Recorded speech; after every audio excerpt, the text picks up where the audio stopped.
Hello students, स्वागत है आप सभी का आपका अपना YouTube channel Bihar study point. आज हम बात करने वाले हैं प्रश्नावली 8.1 का अंतिम क्वेश्चन के बारे में। चलिए देखते हैं क्वेश्चन हम लोगों से क्या डिमांड कर रहा है। ठीक है, तो क्वेश्चन कर रहा है कि बताइए कि निम्नलिखित कथन सत्य है या असत्य। यानी कुछ कथन दिया गया है 5 गो, ठीक है ना। आपको ये बताना है कि ये सत्य है या असत्य है, ठीक है।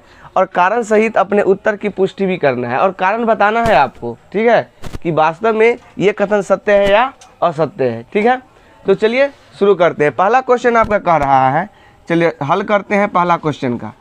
चलिए पहला क्वेश्चन आपका कह रहा है कि 10a का मान सदैव 1 से कम होता है। तो बताइए, आप ही लोग बताइए कि 10a का मान जो है सदैव 1 से कम होता है कि नहीं। तो देखिए, तो ये हो जाएगा आपका असत्य। क्यों होगा असत्य? तो देखिए, क्योंकि यानी पहला का आंसर क्या हो जाएगा, असत्य हो जाएगा। ठीक है, क्योंकि 10 45 डिग्री का मान जो होता है वह 1 होता है। कितना होता है? 1 होता है। ठीक है, इसीलिए ये जो हो जाएगा आपका पहला जो क्वेश्चन है, 10a का मान सदैव 1 से, सदैव मतलब हमेशा, हमेशा तो 1 से कम नहीं हुआ, क्योंकि 10 45 का वैल्यू कितना होता है? 1 होता है। ठीक है, चलिए तो समझ में आ गया पहला क्वेश्चन। दूसरा क्वेश्चन आपका कह रहा है कि कोण a के किसी मान के लिए सेक a बराबर 12/5 होगा। तो देखिए, सर्वप्रथम बताइए 12/5 दिया हुआ है कि नहीं। तो बताइए कि सेक थीटा बराबर क्या होता है? सेक थीटा बराबर क्या होता है? कर्ण बट्टे आधार। क्या होता है? कर्ण बट्टे आधार। सेक थीटा बराबर होता है कर्ण बट्टे आधार, यही ना होता है, कर्ण बट्टे आधार होता है। तो देखिए, कर्ण जो होता है क्या होता है? हमेशा बड़ा होता है। लंब और आधार से कर्ण जो होता है हमेशा बड़ा होता है। तो देखिए, कर्ण बड़ा हुआ, आधार छोटा हुआ कि नहीं हुआ? हुआ कि नहीं हुआ? हुआ ना जी। तो इसका मतलब ये सही है। तो दूसरा क्या हो जाएगा? सत्य। क्या हो जाएगा? सत्य। क्यों? क्योंकि कर्ण जो है आधार से हमेशा क्या होता है? बड़ा होता है। ठीक है, तो पहला हो गया आपका असत्य, दूसरा हो गया आपका सत्य। ठीक है, अब बात करते हैं तीसरा नंबर क्वेश्चन। तीसरा नंबर का क्वेश्चन कहता है कि कॉस ए कोण ए के कोसेंट के लिए प्रयुक्त एक संक्षिप्त रूप है। देखिए, कॉस ए का यानी कि संक्षिप्त रूप कोसेंट होता है।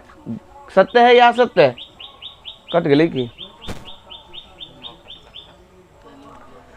सत्य है या असत्य? ठीक है, तो देखिए, कॉस का जो संक्षिप्त रूप होता है कोसाइन होता है।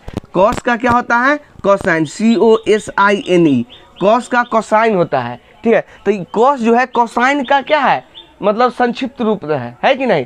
तो इसका मतलब ये हुआ कि तीसरा नंबर क्वेश्चन भी क्या हो गया आपका? असत्य हो गया। ठीक है, क्योंकि कॉस का पूरा नाम जो होता है कोसाइन होता है। ठीक है, तो देखिए, पहला असत्य, दूसरा सत्य, तीसरा असत्य। ठीक है, अब चौथा के बारे में देखिए, बता रहा है कॉट और ए का गुणनफल होता है। बताइए, आप ही लोग बताइए कि कॉट ए जो है कॉट और ए का गुणनफल होता है।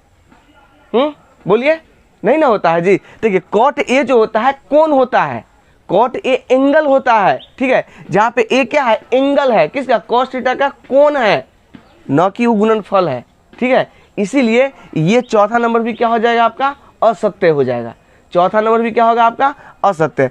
तो क्यों? क्योंकि कॉट ए जो है, जहाँ पे ए जो है कॉस का एक कोण है, न कि गुणनफल। ठीक है, चलिए पांचवा है आपका क्वेश्चन कर रहा है किसी भी कोण थीटा के लिए साइन थीटा बराबर 4/3। किसी भी कोण थीटा के लिए साइन थीटा बराबर 4/3 होगा।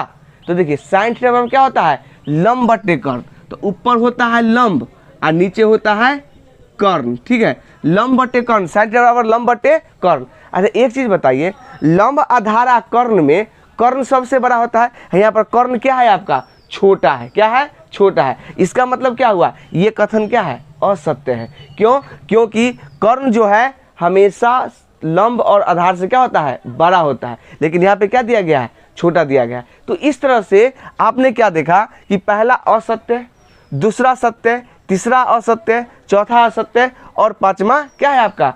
असत्य है। ठीक है, तो इस तरह से आप क्वेश्चन नंबर 11 का जो है आप सलूशन आसान तरीके से कर सकते हैं। ठीक है, तो अगर वीडियो अच्छा लगता है तो हमारे चैनल को सब्सक्राइब और हमें सपोर्ट जरूर करें। धन्यवाद।